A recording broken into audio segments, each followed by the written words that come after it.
Baik sahabat Sonora, kali ini kita akan membahas tentang the concept of success in fertility treatment atau konsep sukses dalam rawatan fertilitas atau kandungan bersama dengan Dr. Aulinda dari Star Fertility Penang.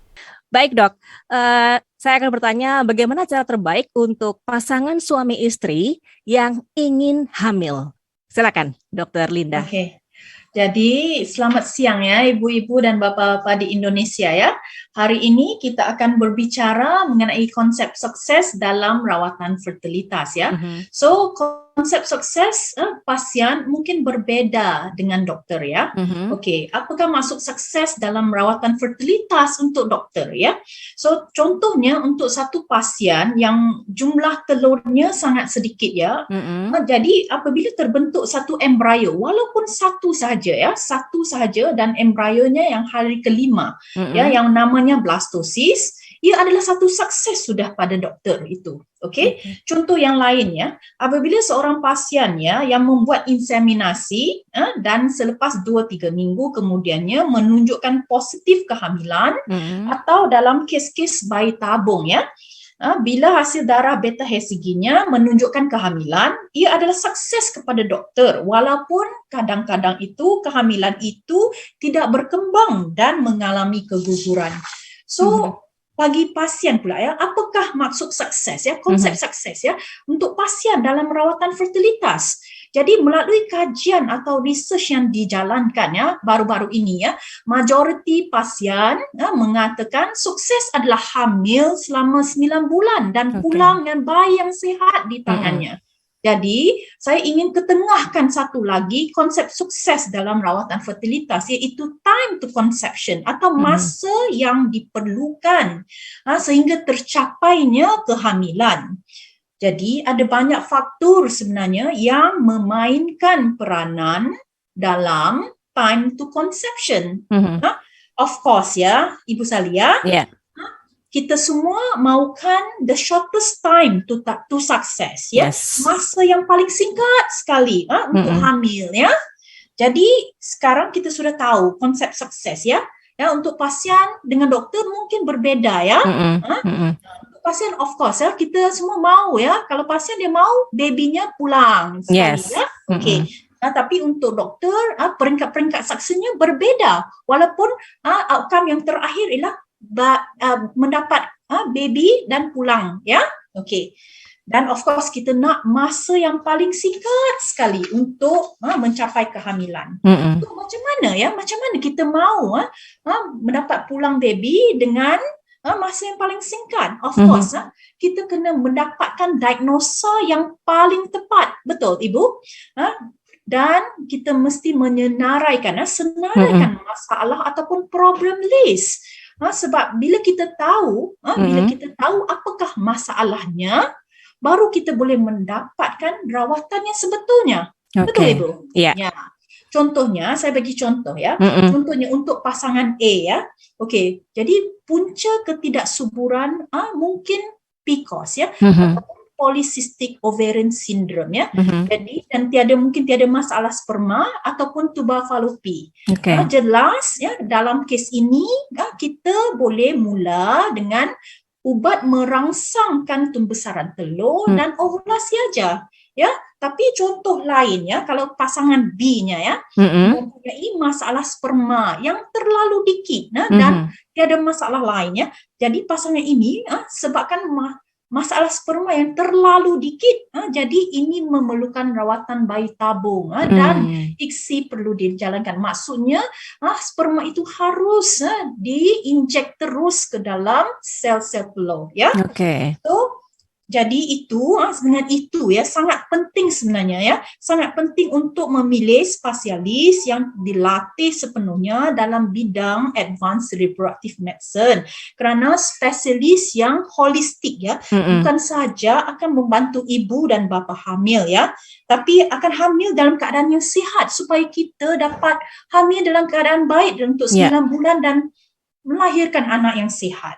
Okey, contohnya ya, jikalau ibu ada diabetes ya, paras gulanya ya harus dalam keadaan baik sebelum hamil.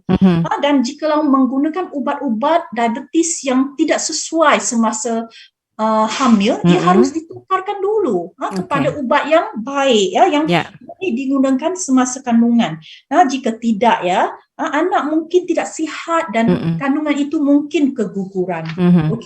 Jadi konsep lain ya, yang kita perlu ialah untuk mendapat bayi yang sehat ya, dan kehamilannya ialah pilih rumah sakit atau pusat rawatan yang mempunyai alatan teknologi yang serba canggih dan moden. Selain daripada pasukan embriologis yang terlatih sepenuhnya. Sebab ini dapat meningkatkan sukses dalam setiap peringkat rawatan fertilitas. So kami di Staff Fertility Penang mempunyai latest state of art teknologi untuk fertility treatment.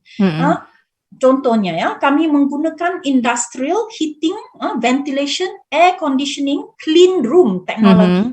Ini dapat mengurangkan air pollution ya. Sebab air pollution akan mempunyai kesan yang negatif pada embryo culture. Kami juga menggunakan IVF time lapse ya, imaging system. Ini dapat memantau setiap saat pembesaran embrio. Jadi kita dapat memilih embrio yang tercantik sekali untuk dipindahkan ke rahim ya.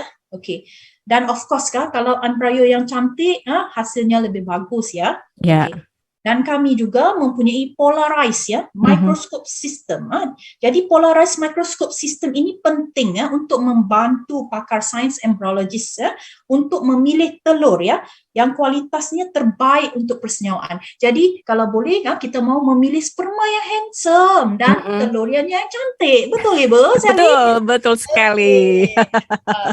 Of course kita juga mempunyai teknologi pre-implantation genetic testing it's an artificial intelligence technology supaya kita dapat memilih embrio yang sehat jangan rupanya kita mau cantik saja, kita mau dia dari segi genetiknya sehat sehat. Jadi kalau segi genetiknya sehat, jadi harapnya dia dapat berkembang 9 bulan dan lahir dengan baik ya. So, selain daripada itu ya Ibu kita juga kami di Staff Fertility Penang kita ada IVF laser system ini untuk tujuan assisted hatching kita tahu kan telurnya ada satu lapisan yang tebal di telur itu dan ini untuk tujuannya dia senang keluar dan untuk implantasi dan of course laser biopsy untuk penggunaan dalam pre-implantation genetic testing.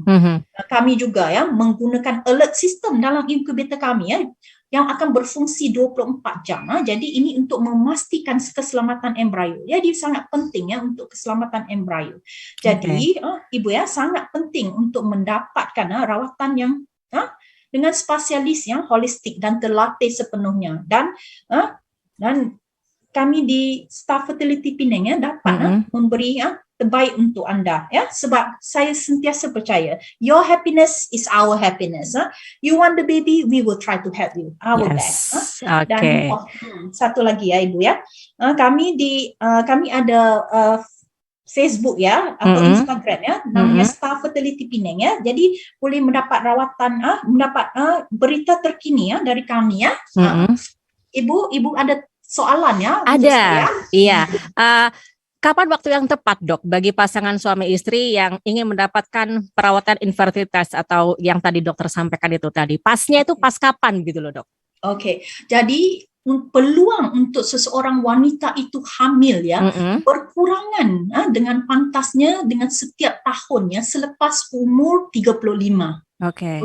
Jadi wanita yang umurnya kurang daripada 35 sihat wanita itu harus sihat dan mempunyai mens yang teratur boleh cuba secara natural untuk jangka masa 1 tahun. Maksudnya pasangan itu boleh cuba untuk cuba sendiri dengan sendiri dengan suaminya untuk jangka masa 1 tahun. Tapi untuk wanita yang umurnya sudah lebih daripada 35 tahun sehingga 39 40 macam tu pasangan itu harus mendapatkan rawatan setelah mencuba selama 6 bulan. Dan jika tidak berjaya hamil, sudah harus berjumpa dokter ya, untuk buat pemeriksaan.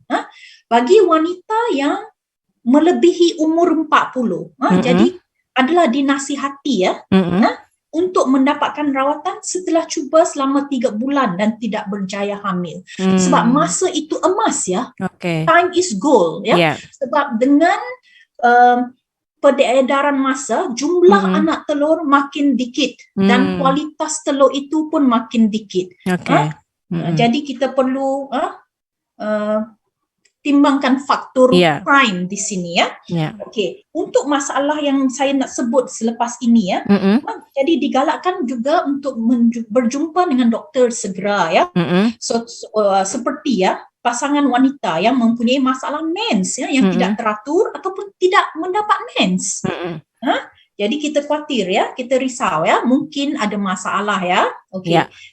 Jadi masalah endometriosis, masalah infeksi pada peranakan, masalah tubal ya, ataupun kegugurannya berulang kali ya, ataupun pernah ya bisa mendapat rawatan kemoterapi, radioterapi. Untuk pasangan lelaki, kalau pernah trauma ya, trauma pada testis ya, ataupun pernah melakukan operasi hernia, bisa mendapat rawatan kemoterapi ya, dan ataupun pernah atau bisa menikah sebelumnya dan tidak ada cahaya mata, tidak ada anak.